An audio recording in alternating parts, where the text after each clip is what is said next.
Notre implantation géographique entre Diois et Baronnie, ou Provence et Vercors, est propice aux excursions et visites variées. Dans un rayon de 50 km à partir de la Motte-Chalancon, des paysages très différents les uns les autres s'offrent à nous. Au sud-ouest, à 35 km, nous pénétrons dans un pays marqué du sceau de l'olivier et de la vigne.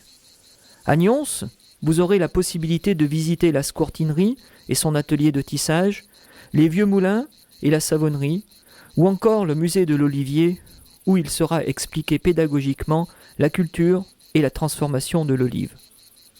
La distillerie de lavande et le jardin des arômes vous feront voyager au pays des senteurs et découvrir l'alchimie des plantes méditerranéennes.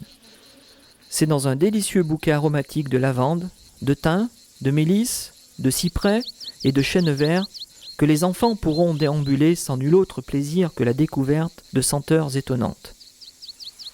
Nyons et sa vieille ville médiévale nous dévoilera quelques-uns de ses secrets d'histoire. Avec son pont roman, classé monument historique, avec son arche unique de 43 mètres de portée, ou son église Saint-Vincent, avec le tombeau de Phyllis de la Charce, héroïne dauphinoise qui vécut près de la Motte-Chalancon. Nyons, c'est aussi son marché provençal, avec ses couleurs et ses odeurs tant appréciées. Plus au sud, et à une quinzaine de kilomètres de Nyons, Vaison-la-Romaine nous ouvrira ses portes.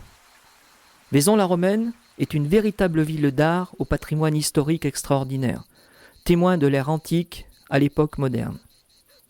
Archéologues d'un jour, les enfants s'imprégneront de l'histoire dans ce qui est le plus grand champ archéologique existant en France.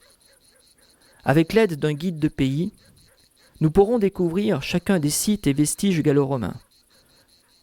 Le site de Puymain, avec son théâtre et musée, le site de la Villasse, avec ses thermes, ses rues et le cloître de sa cathédrale, le pont gallo-romain reliant le centre-ville à la cité médiévale, pour terminer généralement par la cité perchée avec son château des comtes de Toulouse.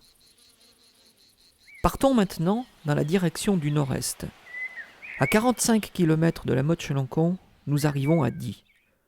En plein cœur du pays diois, la capitale de la clairette et de l'agriculture biologique, est aussi une porte d'entrée pour accéder au plateau du Vercors. Le massif est irisé de cols qui pénètrent son cœur et perclus de belvédères qui résument sa splendeur. Au-dessus de Vassieux, le mémorial de la Résistance et le musée de la Résistance du Vercors nous permettront de découvrir les lieux où se sont déroulés les événements tragiques. Ce sera aussi bien sûr l'occasion de mieux comprendre.